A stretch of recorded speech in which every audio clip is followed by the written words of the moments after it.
Hey everyone, Techni here, and real quick before we get into the review of the keyboard, I just want to apologize for my really raspy voice. Got my cough drop in my mouth, got a really sore throat, just getting over a cold and everything. Been cranking out these videos on the daily lately.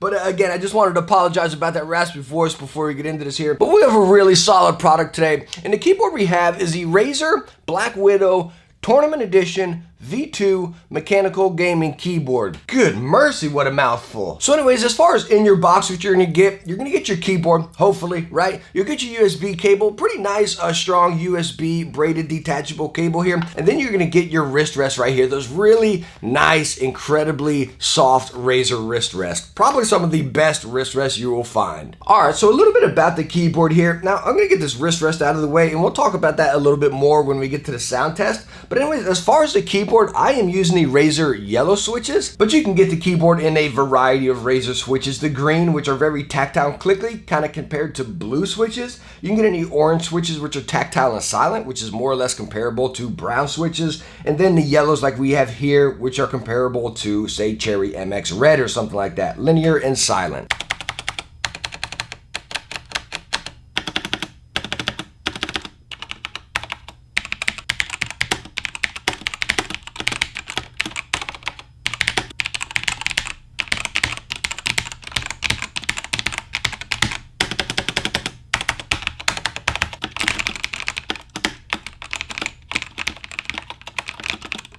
Alright, so what did you think about that sound test right there? Me personally, I really like the sound of it and I love the feel of it. And I think the reason I like both of them right there is because my favorite switch on any other board is Cherry MX Red. I love Cherry MX Red switches. Kale Red's coming in at a close second right there. But anyways, as far as these Razer Yellows and Cherry MX Red, they're pretty much almost identical. Now, both switches use 45 grams of actuation force right here. And then the Razers use 3.5 millimeters of travel distance when the Cherry MX Red uses 4. And then as far as actuation point, the Razers use 1.2 millimeters, and then the Cherry MX Red uses 2. So again, even though some of the numbers are different there with the actuation point and then the travel distance, you can tell it, but it's not like this wow difference. You know what I mean? If you catch me there, like, yes, you can tell the difference, but it's not like this world-changing difference. They feel very, very similar, and honestly, if you were blindfolded, it'd be very hard to tell the difference. All right, so now what I wanted to talk about with that wrist rest as well, and again, going back like I stated in the beginning, this thing is incredibly stinking cozy, just smushy, like you can fall asleep on this dang thing.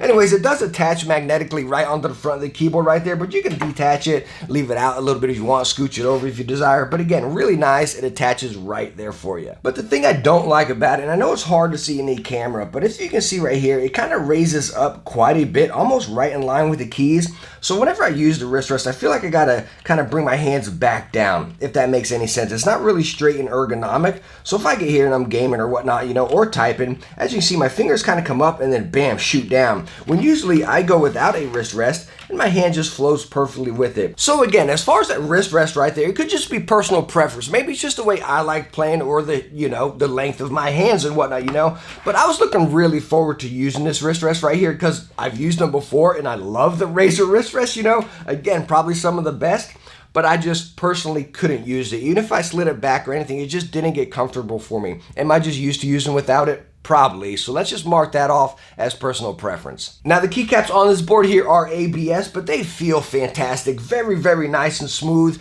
but they do attract some fingerprints. But now talking the keycaps right there, how about this RGB? I mean, my gosh. And there's also all sorts of other customization you can do with the board whenever you dive into the Razer Synapse software right there. As far as key customization, your shortcuts and everything, then you dive on over to the RGB, and it's just so many different options you can do right here within the Synapse. You can even download Chroma and get even further into it. I personally don't like using the Chroma. I stick right with the Synapse, and there's plenty of options right here to adjust your RGB. Now, a really weird thing about this, talking about that really nice RGB, the keycaps and all that, for some odd reason, my function key, the switch right down there, there's no RGB light within it. It's just weird, and I looked at many other reviews or other pictures and everything, and they're all like that. Why? I don't get it. I don't understand why it's like that. If you know, please let me know that in the comments. Now, as far as the rest of the build of the keyboard, I mean, this thing is stinking solid, very minimal flex, and I really got to put something in it right there, you know what I mean?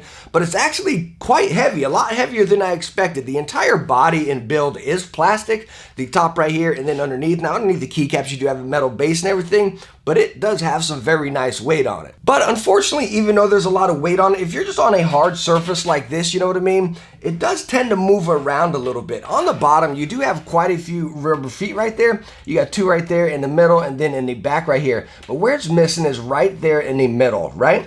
So as you can see, the keyboard, it kind of slopes up, has a really nice slope up right here. And that's right where you get that drag or that slip right there. As you can see right here, I'm just moving it with my pinkies, not pressing really hard, but it's right there in that middle that touches a little bit. So I don't know, maybe just run to a store and pick up a little rubber strip right there, slap it right down there. Probably cost you 25 cents, you know what I mean? And then I think you'll be perfect. But anyways, at the desk on an actual mouse pad, if you have a wide mouse pad, you're perfectly fine. It doesn't budge one bit. But aesthetically, just the physical appearance of the board and the build of it, you really feel like you're getting your money's worth right here. The biggest bummer to me is that I couldn't use the wrist rest. But again, like I stated before, that's got to be personal preference, you know what I mean? If you can use this right here, you got a complete package, you know? But again, as far as the basic build and the look of this board, a little Razer light right down there on the logo, I think it's super cool. It's just quite minimalistic, but with enough flair in it to really make it just kind of pop on your desk. I really like it. And that's also where I come into the price of the board. I think regular MSRP is like 140 bucks right there. You can usually find it all the time now for like 129.